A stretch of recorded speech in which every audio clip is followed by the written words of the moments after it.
Fala minhas amigas, fala meus amigos, tudo jóia? Eu sou Saulo Novaes, um curioso, e sejam todas bem-vindas, sejam todos bem-vindos ao meu, ao seu, ao nosso Papo no Auge, um programa focado na troca de ideias, sem censuras, sem preconceitos, gerando para você conteúdo muito inteligente, por essas ondas sonoras. Sempre um especialista por episódio, tanto na Rádio Paulo Freire, AM 820 do Recife, uma rádio da Universidade Federal de Pernambuco, como também nos agregadores de podcast e no YouTube. Muita informação, muito conhecimento sendo gerado, de modo a amplificar a voz da ciência, a voz docente, a voz da educação. Eis o nosso propósito. Vamos pro auge!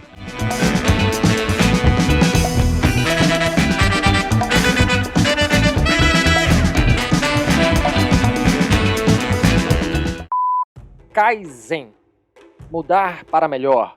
A partir dessa definição, o professor Masaaki Imai escreveu há mais de 30 anos o livro que seria o pilar da filosofia da melhoria contínua. Kaizen, a chave para o sucesso competitivo do Japão. Através deste livro, o termo ganhou novas fronteiras, chegando ao Ocidente. Hoje, o Kaizen é reconhecido no mundo inteiro como um pilar importante das estratégias competitivas de longo prazo das organizações. E o bacana é que essa abordagem sistemática é útil não só para os negócios, se aplica também à vida pessoal, social e profissional. E para discutir esse assunto e suas ramificações com a gente, convido a este Papo no Auge a professora Mariana Mello. A professora Mariana é mestra em estratégia empresarial, possui MBA em logística e especialização em educação e jogos para aprendizagem. Ainda sobre o seu currículo, tem experiência de mais de 10 anos na área de logística em multinacional química, atuando nas áreas de distribuição, planejamento e programação de compras e de produção, Lean Manufacturing e melhoria contínua. Atualmente é docente no curso técnico de logística, na graduação de administração e na pós-graduação em gestão estratégica em logística, além de ser membro da equipe do laboratório Maker do campus Cabo de Santo Agostinho, no IFPE, Instituto Federal de Pernambuco, um currículo de grande peso. E seja bem-vinda, professora Mariana. Gratidão por espalhar seu conhecimento por estas ondas sonoras. De praxe, eu sempre pergunto, por que ser professora, por que estudar e enveredar pelo assunto da melhoria contínua. E mais uma vez, bem-vinda ao Papo no Auge. Obrigada, Saulo. Obrigada pelo convite. Realmente, muito tempo que a gente se conhece, estava te devendo. Então, Saulo, para ser sincera, eu não sonhava assim, ser professora, não, sabe? Eu sou administradora, como você falou. Meu sonho era ser presidente de multinacional, bem básica, assim, queria nada, a menina da periferia. E aí, eu trabalhei muito, estudei muito, consegui trabalhar numa grande empresa por 10 anos, fiz uma carreira bem legal lá. E enquanto eu trabalhava, eu buscava fazer outras coisas além do trabalho. Assim, eu sempre curtia fazer coisas diferentes ao mesmo tempo. E fui convidada para dar aulas, na universidade onde eu estudei, na UPE, onde a gente estudou.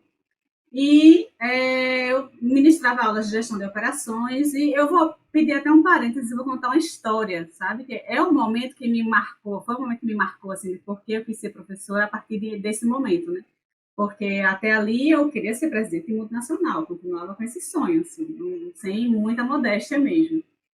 E aí eu comecei a dar aulas na Universidade Estadual, era hobby, fui convidada por um ex-professor, ia curtir lá, achava legal dar aula, uma coisa diferente, e eu levava esse conteúdo também para o trabalho. Então, era muito porque eu queria me alimentar de coisas novas para o trabalho, para a minha carreira, para ser presidente da multinacional. E depois de uns meses dando aula, o projetor multimídia da sala de aula foi roubado, sumiu, assim. E eu cheguei para dar aula e falei com a coordenação e fiz, compra um novo projetor aí, por favor. Não tem dinheiro. Vai ter que dar aula com o recurso que tem. Qual é o recurso? Tem um retroprojetor ali. Talvez algumas pessoas não tenham vivido isso, de passar os slides em transparências. E aí eu comecei a usar isso, foi terrível, assim, foi uma experiência muito ruim. Eu passei a imprimir os slides e passava nas aulas e eu não estava gostando da minha própria aula. E aí eu fiz para os estudantes, olha, eu preciso de ajuda. Por favor, tragam ideias de como a gente pode trazer aulas mais criativas aqui, porque eu não estou aguentando a minha própria aula. E foi muito legal, porque na aula seguinte, uma estudante, isso é melhoria contínua pura, né? Porque eu identifiquei o problema, percebi a minha fraqueza, né? Sabia que não tinha como resolver sozinha e pedi ajuda aos estudantes. E aí uma estudante, ela chegou com um livro, depois eu te passo a referência, se você quiser deixar aqui nas mensagens, não sei como é que chama, nas referências do podcast. O livro é chamado Presentation Zen, Apresentação Zen, de um autor chamado Gar Reynolds. E aí, acho que no dia seguinte que ela me deu, eu li umas 20 páginas direto do livro e me apaixonei. E aí fui na papelaria, comprei cartolina e escrevi os tópicos da aula, cortei círculos de cartolina e escrevi os tópicos da aula nesses círculos. E quando eu fui dar aula no outro dia, eu virei todas as cadeiras da sala de aula para uma janela preta enorme que havia na sala de aula, você deve lembrar, uma janela preta que vai de um lado a outra da sala, de um lado a outro, e pedi para os alunos virarem as cadeiras. Professora, por que não vai ser para o quadro hoje? Não, porque isso aqui é a nossa Windows. E o Windows é janela, né? E aí fizeram o nosso janelão e eu passei a aula colando os círculos de cartolina com os tópicos. Eram meus bullets, digamos assim, né, de slides. E aí dei a aula desse jeito, colando os círculos coloridos na janela preta e a aula fluiu assim muito bem. Eu não tinha projetor, tinha cartolina, tinha papel, né, tinha caneta. E eu me lembro bem de um aluno falando assim, professora, a senhora teve um surto de criatividade? Porque era algo muito simples, né? Assim, o próprio Carmine Gallo, que é uma das referências em criação de apresentações, ele menciona essa técnica do PNP, né? do Paper and Pencil, que é você ter um papel e caneta, e com papel e caneta você conseguir fazer a mudança, né? Ter uma nova ideia, escrever essa ideia, registrá-la, riscar a ideia, mudar o que você quer. Então, naquele momento eu estava na minha carreira de administradora, mas decidi que eu queria fazer aquilo, eu queria dar aulas e eu queria dar aulas de uma forma diferente. E aí esse livro me ajudou muito, a leitura, né? Eu amo ler, então o livro me ajudou muito nesse sentido, terminei de ler o livro, comecei a pesquisar sobre como fazer apresentações. O legal é que eu consegui levar para dentro da empresa, então dentro da empresa onde eu trabalhava, uma empresa holandesa, eles tinham programas excelentes de melhoria, voltados para os profissionais, então eles ofereciam cursos e eles também pediam que nós oferecêssemos cursos aos nossos colegas.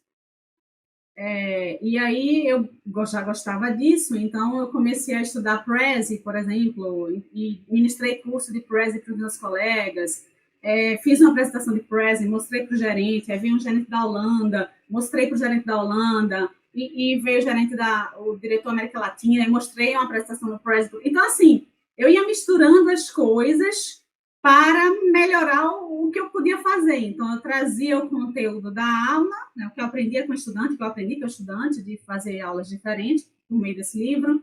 E aí, do trabalho, eu levava os exemplos para a sala de aula. Então, tudo junto e misturado. Até que em um momento eu precisei decidir assim, o que é que eu quero fazer. E aí eu decidi que seguiria a profissão a docência como profissão. E aí fui fazer um mestrado e estudar ainda mais e consegui entrar na instituição onde eu trabalho hoje. Grande professora Mariana, bacana reencontrá-la, né? A gente já se conhece há tanto tempo, uma história que você traz aqui pra gente de muita criatividade, você é uma pessoa muito criativa e também queria registrar aqui que você, eu acho, né? Você é uma pessoa extremamente aplicada, digo isso com conhecimento de causa, né? A gente estudou na mesma universidade e eu tô para ver, minha amiga, uma pessoa que goste tanto de estudar, né? E que seja tão aplicada quanto você, né? Então, deixo aqui esse registro, né, do seu esforço e da sua competência. Obrigada, Saulo. Eu gosto mesmo de estudar. O pobre não tem muita saída, não. Só estudar. É verdade, minha amiga. Você tem toda a razão. Para quem vem de bairro de periferia, né, para quem tem poucos recursos, poucas condições, estudar, sem sombra de dúvida, uma plataforma de escalada social e de melhoria contínua, sem sombra de dúvida. Professora, para quem é da administração e de áreas correlatas, certamente já ouviu o termo Kaizen, né, ou melhoria contínua. Mas trazendo para os leigos, qual é o significado desse termo, de onde ele surgiu e como surgiu? Saulo, o Kaizen ele surgiu no Japão. E a cultura japonesa, a gente sabe que é uma cultura muito diferente da nossa, não é? Tem um estudo que a gente sempre, nos cursos de administração, nos mestrados, na área acadêmica, tem um estudo que é bem citado, que é o estudo do Hofstede, de 1983, se não me falha a memória. E aí ele mostra algumas características culturais, as diferenças culturais de diversos lugares do mundo. Ele fez uma pesquisa numa grande empresa. E uma das características mais relevantes, que mais marcantes que ele apresenta nesse estudo, é uma característica da cultura japonesa, do senso coletivo, do senso de coletividade. Eles são muito assim, eles conseguem fazer algo, eles trabalham uns pelos outros com uma certa facilidade. É uma característica deles, né? E o Kaizen, ele significa melhoria contínua. Então, é uma melhoria contínua que não vai trazer benefícios só para mim, vai trazer benefícios para todas as pessoas que estão envolvidas no processo. Então, o Kaizen, ele traz muito disso, de não só uma filosofia que deve ser implantada nas empresas, nas organizações que desejam implantá-la, porque ela vai trazer redução de custos, por exemplo, ou aumento de estabilidade, vou falar um pouquinho mais disso, mas também porque ela vai trazer maneiras melhores para as pessoas trabalharem, formas mais seguras para as pessoas trabalharem, uma forma de trabalhar mais produtiva e que as pessoas também se sintam bem com aquilo, também tenham mais autonomia. Você falou essa palavra, é uma palavra muito discutida nesse meio das empresas que implantam esse tipo de filosofia, porque entende-se que as pessoas precisam ter autonomia para executarem a tarefa delas. E isso envolve outros fatores, claro. No Brasil, o Kaizen é muito difundido pelas organizações que implantam Lean Manufacturing. É o quê? O Lean Manufacturing é um nome em inglês para o sistema Toyota de produção, que é um sistema que tem alguns princípios e muitas organizações aqui tentam implantar, algumas com sucesso, esses princípios nos processos delas. Então, tem vários princípios. Tem o princípio do fluxo contínuo, o princípio da estabilidade e do próprio Kaizen. Então, a ideia é que você tenha um processo e aí você vai tentar melhorar esse processo. E como é que você faz isso? Aí tem uma série de etapas que você pode seguir. Existem ferramentas que são amplamente disseminadas para que você possa utilizá-las para melhorar um processo, tá? Os processos. É muito mais comum ouvir essa palavra Kaizen no ambiente industrial, porque é onde nasceu essa filosofia. Mas outras áreas, como escritórios, hospitais, têm utilizado essa filosofia também. Tem um termo muito comum agora, que é o Lean Healthcare, que é o quê? É o Lean, essa filosofia de tornar os processos enxutos em hospitais, na área de saúde. Não só hospitais, mas quaisquer empresas da área de saúde. Tem um Lean Office, tem um Lean Digital. Então, essa filosofia ela tem se espalhado e tem sido aplicada em diversas outras áreas. E aí o Kaizen é um dos princípios para melhorar esses processos e buscar essa estabilidade do processo.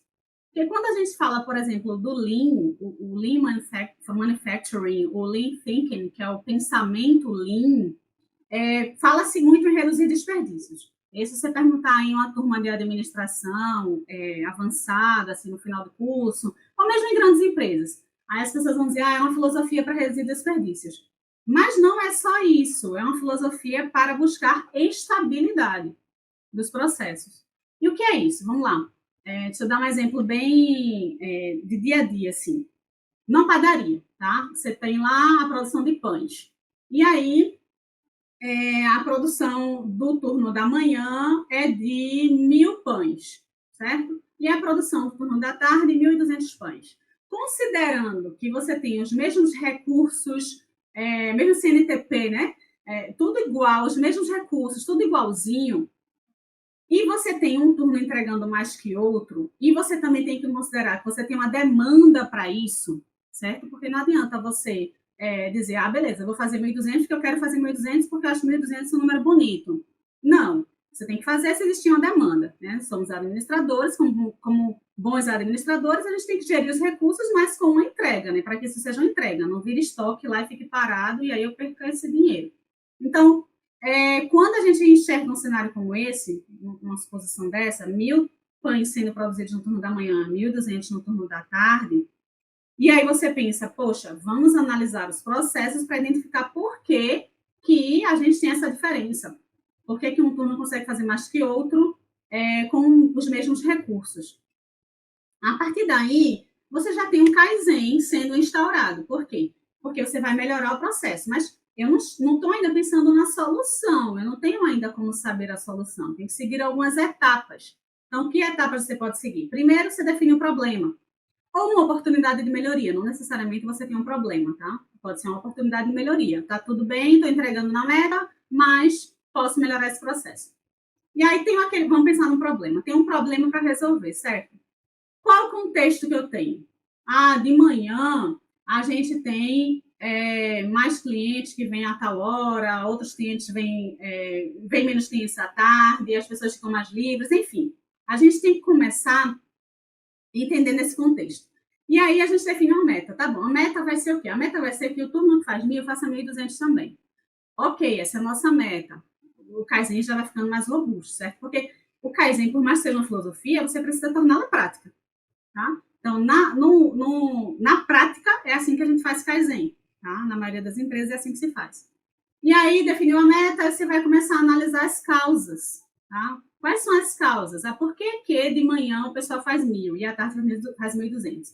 De manhã é muito puxado e as pessoas que trabalham lá dentro na padaria, elas vêm para o balcão ajudar a atender e aí param de produzir, sabe? E à tarde não, tem menos movimento, então as pessoas lá da operação interna podem ficar focadas. Então você começa a identificar as causas e depois que você faz isso, você pode propor contramedidas, propor ações.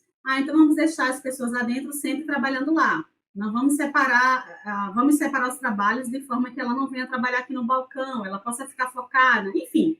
Define as ações, define os responsáveis, tem N ferramentas para isso, né? A mais famosa é 5W2H, todo mundo conhece, que é a de administração, né?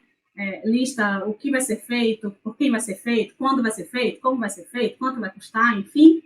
E aí você acompanha essas ações. Então, você fecha o processo. Tá? Então, como é que você sabe que você fez o Kaizen? Você analisou o seu trabalho, o seu processo, você analisou as etapas, identificou as causas, definiu as metas antes disso, definiu as ações e acompanhou o processo. E aí você executa aquela ação e você acompanha para ver se aquela ação está surtindo o efeito desejado. Quando a gente pensa assim no Kaizen, simplifiquei bastante, né? O Kaizen é muito mais complexo que isso, claro, mas simplificando a ideia, o conceito, a gente tem o quê? Um PDCA, que é super conhecido em administração. Né? A gente tem o planejar algo, fazer, checar, né? E agir. Eita, não está dando certo, não está surtindo o efeito que eu esperava. Vai lá e muda, né? Muda o processo. Então, dentre outras coisas, tá? Além esse método que eu falei, né, que eu expliquei agora, que é um método de análise e solução de problemas, tem outros fatores críticos no Kaizen, como ir ao Gemba, por exemplo. O Gemba é o local onde as coisas acontecem. Então, eu não posso implantar um Kaizen, querer melhorar o processo da padaria, de lá do meu escritório. Tem uma rede de padarias e estou lá no meu escritório analisando a operação de longe. Não, eu tenho que ir à padaria, eu tenho que ir lá para saber como as coisas acontecem lá, sabe? Então, isso também faz parte do Kaizen, que é você ir até o local onde as coisas acontecem para você ver a verdade, ver o que está acontecendo. Não me disse, eu estou sabendo que fulaninho daquele turno dorme no ponto. Não, vá lá, ver se é isso mesmo. Né? Então, o Kaizen é isso, é você envolver as pessoas, é você trabalhar para que os processos possam ser melhorados e isso possa ser sustentável. Né? Você não pode também querer mudar de qualquer forma e não criar uma padronização de processo, por exemplo, para que esse processo se sustente após essa mudança efetuada nesse projeto de melhoria contínua. De uma forma geral, é isso.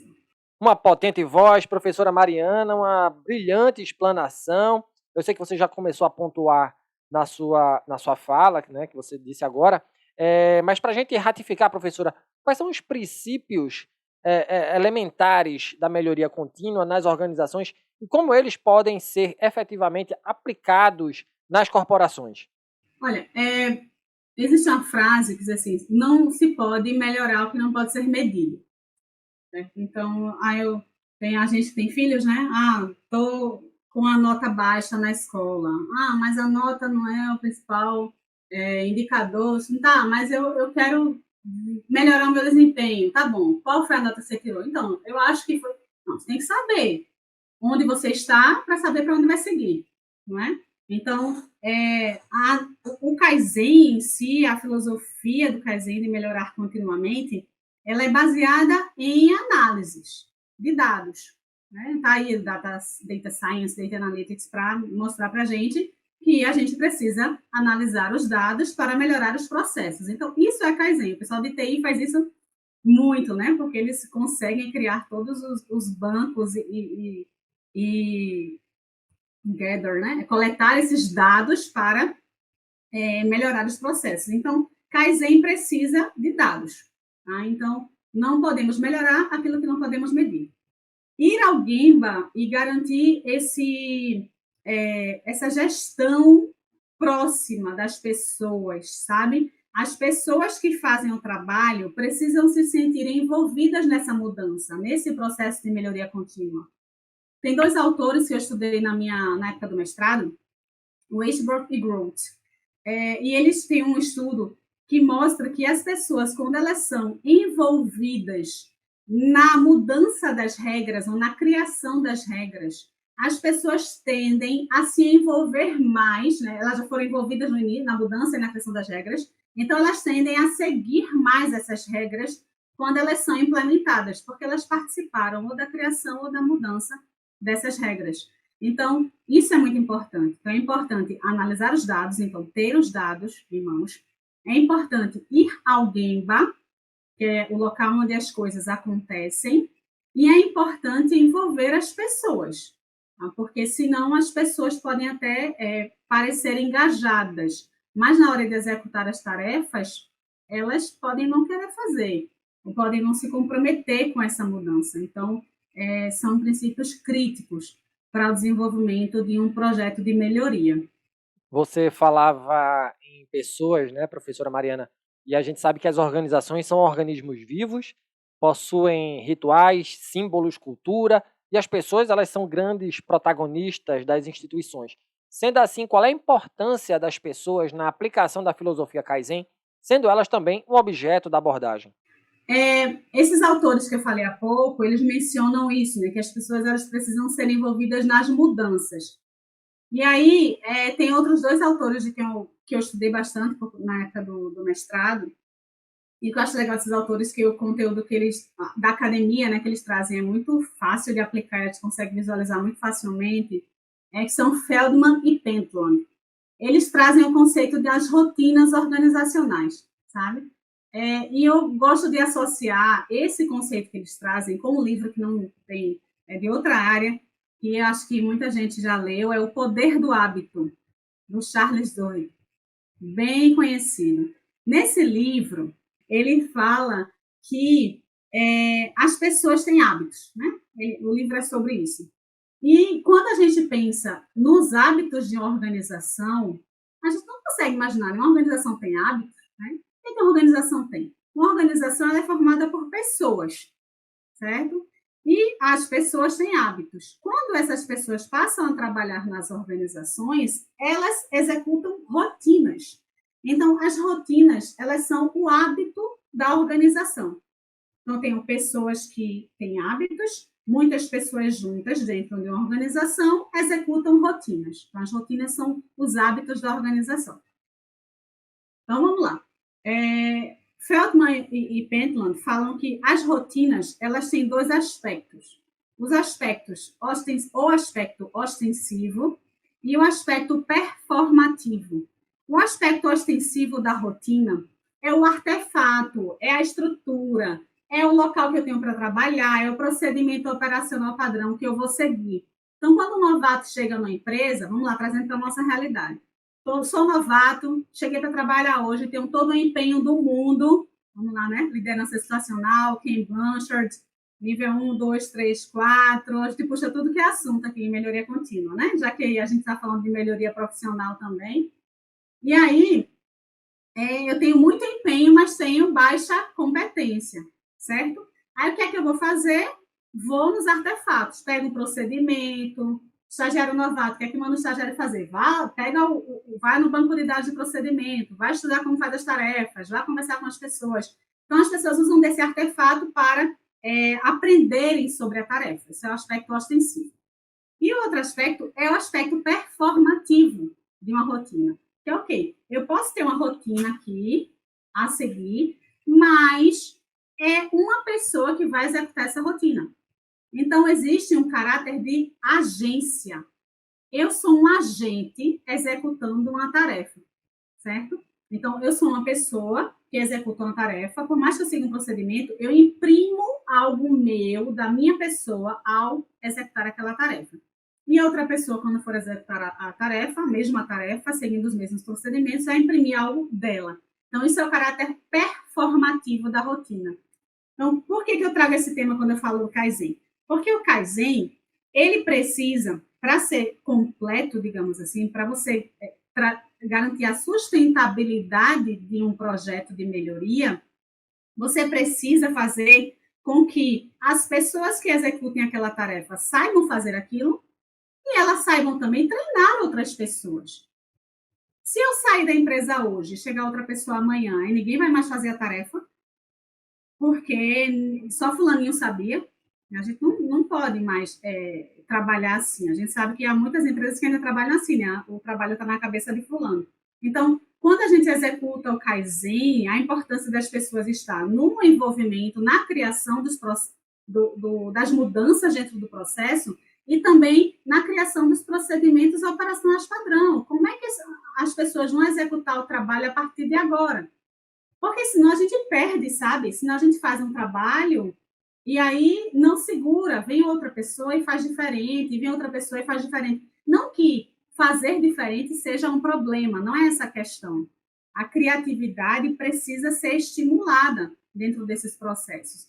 Mas a depender do processo que a gente estiver falando, e aí eu falo muito como ex-profissional de indústria, ainda mais indústria química, onde a gente tem requisitos de segurança muito severos. Imagina, eu trabalhava numa fábrica e tinha periculosidade, ganhava PNI, porque atrás tinham reatores. Então, se um engenheiro daquele, um processo daquele desse errado, se um procedimento operacional padrão não fosse seguido, ia morrer todo mundo ali. Ia explodir, ia morrer todo mundo. Então, quando a gente fala de Kaizen, isso também é importante ressaltar. A ideia não é engessar as pessoas, porque também existe essa ideia, sabe? Quando eu coloco o Lean, quando eu implanto a filosofia Lean ou o Kaizen, eu engesso as pessoas, porque as pessoas deixam de ter criatividade e ficam seguindo a risca, não tem que fazer deste jeito, se não fizer desse jeito, vai dar errado.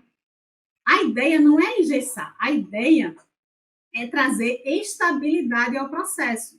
Porque vamos lá, pensando como gestores, o que a estabilidade traz a um processo? A estabilidade, ela reduz custos. Porque se eu tenho uma previsibilidade de processo, eu posso dizer, eita, eu tenho um turno da padaria que faz 1.000, o outro também faz 1.000. Então, eu sei que se por acaso eu precisar realocar profissionais ou realocar recursos, nesse dia eu não vou fazer 1.000, mas vou fazer 800, mas porque é uma coisa que eu consigo controlar, entende? Lógico, a gestão controla tudo. Mas dentro de gestão, dentro de administração, a gente precisa entender que os recursos são limitados e nós precisamos controlá-los, né, para obter um resultado. Tá? E, claro, não só em administração, mas em tudo que a gente faz. Né? Na nossa vida também, a gente não tem. Eu quero fazer um curso de Stanford agora. $3.500. Tá, fazer. Não tem recurso. Então, o que é que eu vou fazer, né, com os recursos que eu tenho em mãos? Sai caçando curso internacional gratuito. Né? A gente aprende inglês para isso, não é? Vai lá e procura, melhoria contínua. Vamos procurar continuar estudando com os recursos que a gente tem em mãos. É isso aí, professora. Continuar estudando para a gente ter autonomia, né? Professora Mariana, qual é a importância da filosofia Kaizen para as novas filosofias de gestão, como, por exemplo, né, as metodologias ágeis, Scrum, Lean, Kanban, desenvolvimento de sistemas dinâmicos? Saulo, a impressão que eu tenho é que elas bebem da mesma fonte. Então, quando hoje, assim, eu preciso ministrar uma aula sobre metodologias ágeis, ok. Aí a gente vai lá e estuda. Quem estudou muito Lean Manufacturing, a casinha da Toyota, rejunta, nivelamento, Kaizen, a gente olha assim e diz, olha, é uma forma, é uma abordagem diferente de se falar sobre melhoria e sobre gestão de processos e também de projetos, né? Então, de uma forma geral, eu observo que o que eles trazem do Kaizen são os critérios, são os fatores de envolver as pessoas, de estar no local onde as coisas acontecem para conseguir gerir os processos, olhando verdadeiramente para o que acontece, análise de dados, principalmente, né? E algo que isso eu considero, não digo novo, mas talvez o enfoque seja um pouco diferente quando a gente fala das metodologias ágeis e do Lean na abordagem como ele vem sendo tratado hoje, é a adaptabilidade. É estar pronto para mudanças, sabe? Existe uma teoria, né, de planejamento, acho que ela é chamada incrementalismo lógico, que fala que a ideia do planejamento, como a gente estudou lá atrás, e a gente tinha que estudar o planejamento, todas as etapas que seriam seguidas, e depois a gente vai lá e executa e checa se está de acordo com o que foi previsto. No incrementalismo lógico, entende-se que as decisões e o planejamento ele vai sendo refeito à medida que as coisas acontecem. Então, à medida que há mudanças no meio do caminho, a gente vai lá e se adapta. Então, o que eu acredito que essas novas filosofias, digamos assim, trazem é uma adaptação melhor do que vinha sendo estudado e tratado antes, sabe? Porque se a gente pensar no Kanban, o Kanban também faz parte do Lean Manufacturing. Quando a gente fala de Kanban na fábrica, numa indústria, a gente está falando de um sistema de gestão visual em que você espera a demanda acontecer, tá? Ele faz parte do sistema puxado. Então, você espera a demanda acontecer para que você possa fazer a reposição do seu estoque, do seu produto. Isso muitas empresas estão fazendo hoje, é novidade. Não é novo, não é novo, é antigo, é algo antigo. Né? Na década de 70, a Toyota fazia isso. Mas talvez a forma como as pessoas estão utilizando esses conceitos, entendeu? Às vezes eu vejo Kanban sendo utilizado, por exemplo, às vezes não, é muito comum, sendo utilizado em gestão de projetos. Então, eu tenho lá o verde, o amarelo e o vermelho. O que é que está sendo feito agora? O que é que precisa ser feito? A lógica é a mesma, só que o uso que está sendo dado é diferente. Então, isso é criativo, porque a criatividade está entre fazer relação entre coisas que parecem não ter relação. Então, eu uso um conceito predominantemente fabril, industrial, em uma área diferente. E isso eu considero novo, isso eu considero interessante. Mas eu confesso que às vezes eu tenho a impressão de que é vendido como algo muito inovador, sabe? Quando na realidade já é praticado há muito tempo. A inovação está na forma como se utiliza isso, né? no novo formato, a nova cara que se dá àquilo e um novo uso que a gente pode atribuir a uma filosofia que já é antiga e reconhecidamente traz benefícios para as empresas. Essa tua fala ela é muito emblemática, professora Mariana, porque me remete a essa lógica atual, né, de culto a startups e toda uma metodologia ou metodologias que se criam para o fomento, o desenvolvimento de startups e nada mais né, essas metodologias e esse conceito de startup surgem justamente da indústria, né, surgem desse processo de melhoria contínua, surgem da filosofia Toyota de se pensar a indústria. Então, muito bacana a tua fala, Mariana. Se você pegar os livros, eu sou fã de livro, né? Então, sim, eu gosto de, vamos assistir uma palestra. Assim, É baseado em um livro? Que aí eu leio o livro. Eu vou na fonte. Acho que isso é legal também de saber outras línguas, né, Saulo? A gente conseguir ir na fonte. Aí fica um recado, né, pro pessoal. Eu falo isso muito para os meus estudantes. Minha gente, vamos estudar inglês? Estudem inglês, estudem, porque você vai direto na fonte. Então, tá bom, ele cita fulano de tal, beleza. Vou lá e pego o e-book, vamos ler esse fulano de tal. Porque às vezes é uma interpretação daquela pessoa, entende? E nós, com a nossa experiência, com base em todo o conhecimento que a gente tem, a nossa interpretação pode ser diferente, entendeu? Então, se a gente vai direto na fonte, a gente vai lá e estuda, vê, eita, esse cara tá falando isso, mas isso é o que Beltrano também já falou.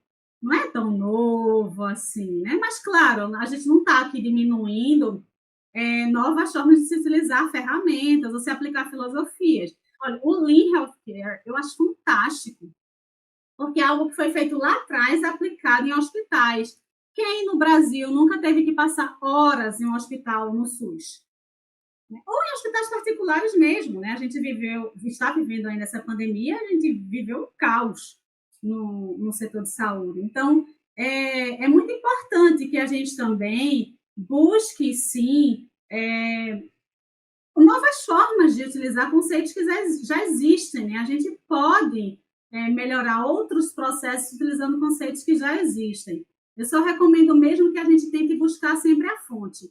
A academia tem isso, né?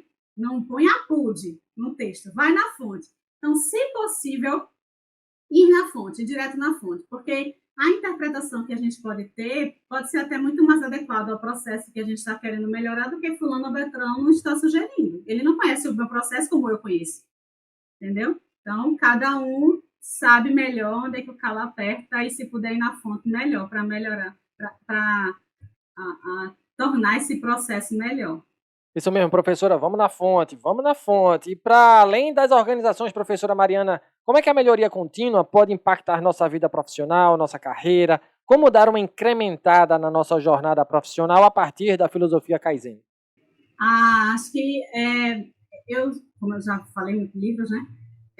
Tem os dois livros mais recentes assim que eu li, nem são os dois mais recentes, mas os dois assim que eu acho que tem muita relação. Um é das startups, tá certo? Mas assim, não é que a gente esteja falando mal de startup, obviamente, né? É a forma como se dissemina, né? Vamos fazer igual as startups. Sim, mas nem todo mundo vai crescer como vai virar unicórnio, né? Vai ter outras, né? Pelo contrário, a minoria vira unicórnio. Mas esse livro, especificamente, ele trouxe para mim uma mensagem que eu gostaria de compartilhar aqui. O nome do livro é Fail Fast, Fail Often, tá? Eu não vi a versão em português, se tem, eu já pesquisei, procurei, não achei. Realmente eu li em inglês e não sei se tem em português já. E aí, ele é a lógica das startups, é um livro muito lido lá no Silicon Valley, no Vale do Silício, né? E algo que ele trata que eu considero muito interessante e que vale para a carreira é a ideia da tentativa. O que é mais antigo do que o método das tentativas, não é? A gente precisa aplicar isso, né? A gente fica nessa, eu falo muito por mim, estou falando alto até para eu me ouvir, né? Às vezes a gente quer fazer algo diferente na nossa carreira, mas a gente não dá o primeiro passo, sabe? Eu quero fazer isso, eu quero aprender uma língua, vamos usar o exemplo da língua inglesa, né? Já era muito importante dominar outra língua e agora na pandemia a gente está conseguindo internacionalizar nossas carreiras de casa. Né? Você sabe, ano passado eu fiz um curso de casa da Universidade de Ohio, assim, de casa, né? Certificado internacional. Então é outro momento que a gente vive. Então, como é que a gente quer conseguir sem tentar? Não é? Então, é a ideia de que a gente deve tentar. Obviamente, se a gente tentar muito, a gente vai fracassar muito, mas uma hora a gente vai acertar. E não necessariamente o local onde a gente vai chegar é o local que a gente tinha planejado, mas talvez seja um bom lugar para se estar. Então, eu quero aprender uma nova língua, vamos começar a estudar. Eu quero ser avançado em um ano. Pode ser que eu não seja avançado em um ano, mas pode ser que seja em 2, pode ser que em um ano eu consiga um trabalho em empresa multinacional e estando dentro de uma multinacional eu consiga correr e melhorar mais rapidamente a minha fluência. Então, a ideia do fail fast, fail often, para mim, assim, deixou essa mensagem de que, tá bom, eu quero melhorar, mas eu preciso tentar.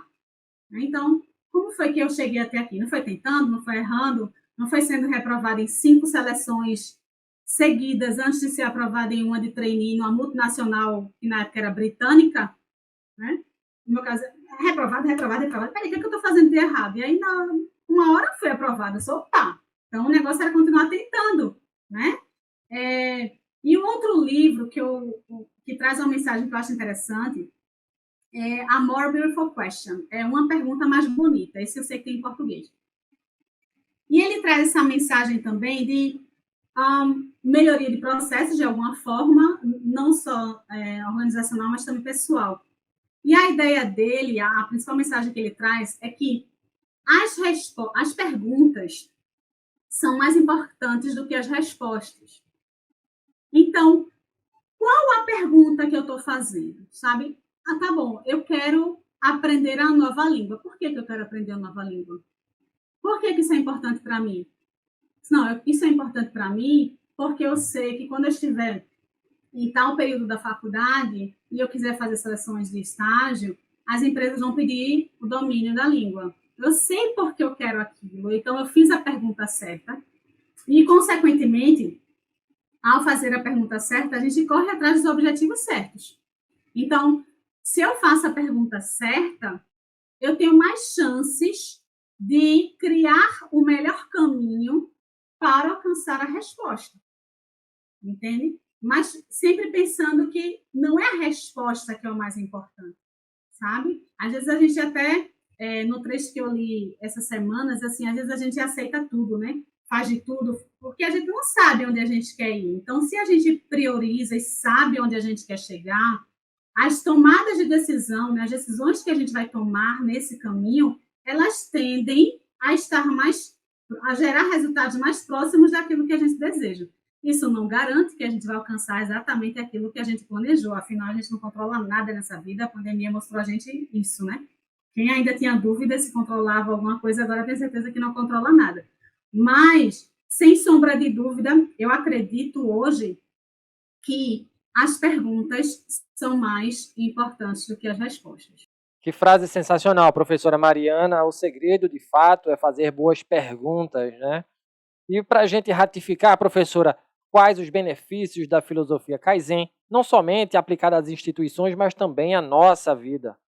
Saulo, profissionalmente não, mas pensando nas organizações, os principais benefícios, e aí eu falo pela minha experiência profissional, especialmente a minha experiência na indústria, não que eu não aplique o Kaizen onde eu trabalho, aplico, né, aplico na docência, na organização onde eu trabalho, aplico no próprio dia a dia, né, do meu trabalho. Eu comecei a dar aula eu não tenho curso de licenciatura, então foi um processo de Kaizen, de melhoria contínua, de entender que às vezes, a forma como eu tentava, né, transmitir, passar algum conteúdo para os estudantes, não era a melhor forma, então eu fui melhorando o processo, criando jogos, enfim, utilizando de novas estratégias didáticas. Então, eu sim utilizo o Kaizen hoje na organização do trabalho e vejo que muitos colegas utilizam também.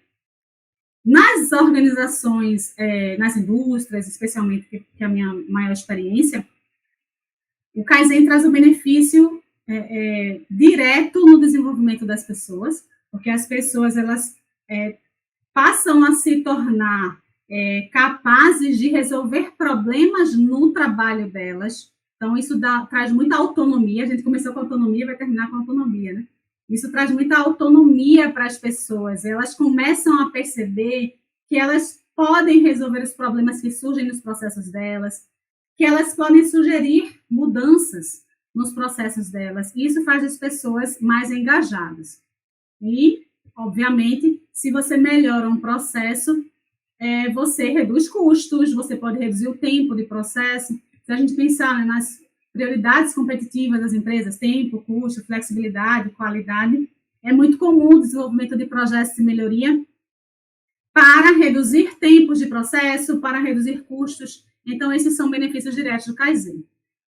Na carreira profissional, né, pelo menos pessoalmente, eu falando da minha carreira, só trouxe benefícios, porque foi por meio da busca da melhoria, não só da melhoria como profissional, mas melhoria da condição social, né, no meu caso, eu busquei estudar e trabalhar, fazer boas perguntas, né? Onde eu quero trabalhar, o que é que eu quero fazer, o que é que eu quero no futuro, por que é que eu quero aprender a língua inglesa, por que é que eu quero aprender a utilizar planilhas eletrônicas, por que é que eu quero aprender a utilizar ferramentas de apresentação. Então, cada estágio da carreira da gente, a gente precisa levantar as perguntas de por que eu quero isso, o que é que eu preciso aprender, né?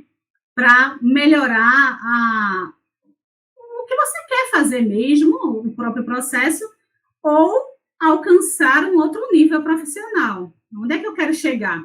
Né? São perguntas. A gente precisa levantar as perguntas para buscar, sabe? E seguir atrás dessa meta, sabe? Assim, focar, estar atento ao que acontece ao nosso redor. A gente começou falando disso, né? De estar conectado. Então, estar atento ao que acontece ao nosso redor, pensar e perguntar mais uma vez como isso pode afetar a minha carreira, como isso pode afetar o objetivo que eu tenho lá no futuro. Eu tenho um grande objetivo, tá? Veio uma pandemia. O que é que eu vou fazer agora, né? Eu vou sentar e chorar, né? Quem faz senta e chora. Não, né? Busca, como dizia minha mãe, vai ficar prostrada numa cama? Em cima de uma cama não pode, né? A gente busca mudar esse processo, mudar esses projetos que a gente tem, se adaptar e, como eu já vim falando, fazer as perguntas que vão guiar essas nossas decisões. Assim, acho que o Kaizen trouxe muitos para mim, assim, de carreira, assim, fazer a pergunta certa para saber qual é o próximo passo. E chegamos ao fim desse belíssimo Papo no Auge de hoje, conteúdo de grande valor, e abrilhantando este espaço a professora Mariana Mello, professora do Instituto Federal de Pernambuco, mestra em estratégias empresariais, que nos explicou o significado e a importância da filosofia da melhoria contínua nas organizações e na vida profissional. Professora Mariana, gratidão por sua presença no Papo no Auge, gratidão por compartilhar com a gente tanto conhecimento e nos ajudar a esclarecer uma temática tão relevante, tão importante para todos nós, professora. Eu que agradeço, Saulo. Obrigada mesmo. Foi ótimo conversar com você. Matar saudades das conversas do busão. Grandes histórias, professora Mariana, e lembro a vocês que nos escutam, além do Papo no Auge, estar na Rádio Paulo Freire, uma rádio da Universidade Federal de Pernambuco. Estamos também nos agregadores de podcast, no YouTube. Nos acompanhem, nos sigam, compartilhem nossos áudios. Afinal, conhecimento precisa e deve ser propagado. Avaliem o Papo no Auge no Spotify, dando as estrelinhas. Se você gostou do nosso programa, avalie a gente lá no Spotify. Né? Liga lá também, aperta lá o sininho para receber o conteúdo toda vez que a gente lançar na plataforma. Um grande abraço a todas e a todos e até o próximo programa. Valeu!